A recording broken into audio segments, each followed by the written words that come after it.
I'm just so honored to have somebody I hold in very high esteem, Mteto Nyati, chair of BSG, who's here joining us, an author of Betting on the Darky. Kunjani Bell? I'm fine. Yes. I'm good. Yes. It's time when I'm seeing that people are taking responsibility and are trying to bring some change into our country. That puts a smile on my face, and you are one of those people. So I'm really pleased. What is it that makes you give up so much of your time to young people, to initiatives like this? I realized much early in my life that we are here in this life for a reason. Yes. and we cannot always know why we are here. Yes. But I think we are also challenged to try and figure out why are we here? Yes. Why were we born? When we live here, what is it that people will remember of us? So as I was battling with all of that, I began to start to understand why I was here. So my purpose in life really is to awaken the giant in others. Wow. All of us, Linky, all of us have got greatness within ourselves. Yes. But many of us have forgotten that we've got that greatness, or we don't know. Yes. So all I do is to try and find a small way to awaken it, that giant in others, so that they can really rise and become and realize their full potential. Some people might be going through adversity. Yes. Or some might have never seen that light. Yes. How do you awaken the giant when it is so fast asleep or so dead? Yes. How do you think that's possible? It's all about, they say that thoughts become things, right? It all starts in the mind. Yes. It's the meaning we attach to things. Yes. So someone would call me the K word, right? Yes. And I can be angry with that. Yes. It's a choice. Yes. Or I can say, okay, if someone is calling me that thing, it's likely that he's underestimating who I am. So let me exploit that. I own who I am. Yes, let me exploit and show him that, this is what I'm capable of. So that is the same thing. Yes. But we are just choosing to look at things differently in a way that empowers you.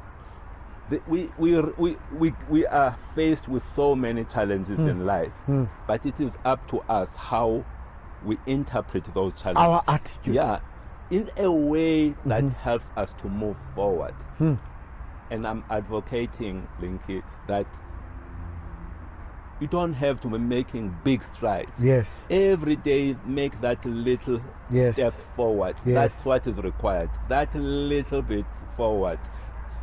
Every day. Today must be better than yesterday. Yes. Tomorrow must be better than today. Yes. As long as there's that peace there's in one's forward. life. That is what is important. No matter where you are, you may be in the worst situation, but you work on making sure that you are making that little bit. People don't understand that sometimes they are role models. Yeah. They may be conscious or unconscious of it. I always wanted to write a book until I saw your book. When I saw your book, I was like, when I was faced with taking on a company that needed a turnaround, I'd watched you turn around. Tell us about what it means for all of us who are relatively doing well to have to continue to do well because there are people watching. There is the book that was written by Trevor Noah. Yes. He relates a story there in that book where his father, his mom, yes, used to take him yes, to the suburbs, yes, lift him up and show him, say, hey, look there, look what's happening there. Basically, we need to have role models in our lives, like what you were just mentioned now. So wherever you are, you may be complaining about your problem, but to somebody else, actually, you are in a better space. You must know that. You actually, some people want your life, no matter how difficult your life is, right? They are praying to have your life, right? So we need to be conscious of that, because each and everything that we do, people are watching. More especially us in leadership roles. The people that are working for us, people in our communities that are watching us. If we steal, they will steal. Of course. That is why I really, really like, the ethical leadership that you continue to be driving, because that is what we need in this country. You've said, as an engineer, you like fixing things. And part of the things you've been fixing in your life are companies as well. And you go to companies that everybody says, well, why would you go there? And I remember we shared the stage, and you said the people who are trying to do good at Eskom are the examples. And half the room didn't know what to say, because they liked this thing of swearing at Eskom. And then you took on the responsibility to be part of the Eskom board and do your piece to fix that. Can you talk about this piece, about us fixing those parts that are in our control? We always feel like there's so much that we are unable to move forward. We're overwhelmed by all of these problems, right? But my little formula in life is just look at those things that are under your control. And just focus on them. Forget about this other noise. For example, if we are worried about a society where there's no discipline, there's lawlessness, we could be complaining about that. But many of us are parents. What are you doing in your home as a parent? Before you talk about everybody else. Your house, control there. Your if things are fine, if our things are fine in your home, that's great. Then look around. Where else can you go? Oh, my street. What have you done in your street to try and bring order? My church. My church, right? In that way, if you look at it, all of us, if we do that, we're actually touching South Africa. Because we want to go and fix the things that are not in our control. But the things that we can control and influence, we are missing in action. Exactly. And you'll find people say, hey, these leaders and this leader and that leader, but they themselves are managers, right?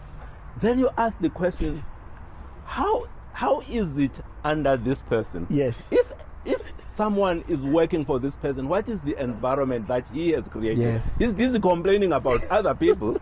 What has he done under him or her? Right? And I always use this test of saying, can you, knowing all that you know about you, can you apply for a job under you? Many people would not apply for the job to work under themselves, right? They won't. So that's my point. My point is really, let's look at the things that we've got control over.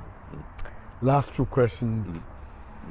You have spent time in a masterclass with the guys here. What are some of the things you've spoken to the young people about? There's so much that one can talk to the young people about, but I chose to talk to them around personal mastery. Right? I say that we're trying to manage and lead and do all of that to everybody. We're trying to do, but maybe let's start with ourselves. Right? The most difficult part. Are you able to manage yourself? Do you show up? How do you show up as a person? Right? Do you come to things on time? Right? And how do you manage people? Do you have goals? Right? What are your values? Have you reflected on your values? Because Many of us, we inherit values. Yes. Oh no, we get the values from the communities where we come from. Yes. But some of those values, actually, they don't serve us. Have you taken the stock to say, which values serve me? Yes. Which values should I modify? Yes. You know? Yes. Oh, those were the discussions that I was having with the team. Excellent. You know, looking Excellent. at things like self-discipline, Yes. vision. Yeah. You know, Starts with here. Yes, Let's not look at self-awareness. others. Let's start Self-awareness. here. Yeah. Yeah. Do I know what am I good at? Yes. You know, you remember we're talking now about Yes. I like to fix things. Yes. I've realized that I like to fix things, so Yes. I seek environments where I have to fix Yes. things Yes. because I know my strength. What is your strength? You know, that's what we need to know. When we reflecting on the country, there are a number of people who feel despondent, who may not see a bright future of the country, and they look at people like me and you, and they say, these guys must be smoking something green. Why are you still passionate, like I am, about this country and its prospects for the future? Yes. You know, they say that when we look at where we are today, we are where we are today largely because of the choices that we have made as a country. Even as an individual or as a company, wherever you are where you are largely because of the choices that you have made. Which means in the future, you may be in a different place if you make different choices.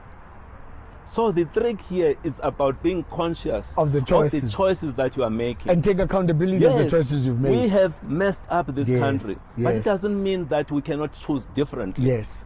This is what you and me are standing for. If we do the same thing, we will continue to be. If we idealize corrupt leaders, the country is going to be corrupt. We will continue to go there. If we appoint incompetent people, businesses won't work. Yes. If we have nepotism, things will not work. Absolutely. It's the choices. We need to make different choices. We need to insist on putting people that are the right people for the jobs that they have been given. That's what we need. We need to hold people accountable. Yes. If I stand up as a community leader, as a mayor, and promise this and promise that, we need to say, have you done that? If you haven't, let's get you, boot him out or her out. You know, that is the stuff that we don't do. Yes. We just watch, you know. Yes. And if it's somebody that we like, we look the other way. Yes. We say we don't like corruption. Yeah. But when somebody who's a friend who's corrupt, we look the other way. But we know it's wrong. There are certain things, when it comes to ethics, these things are non-negotiable. It's not like there is a gray in between. It's black and white. Yes. That's it. My father used to say principles don't bend, they break. Don't. I agree with you. Bele, thank you so much.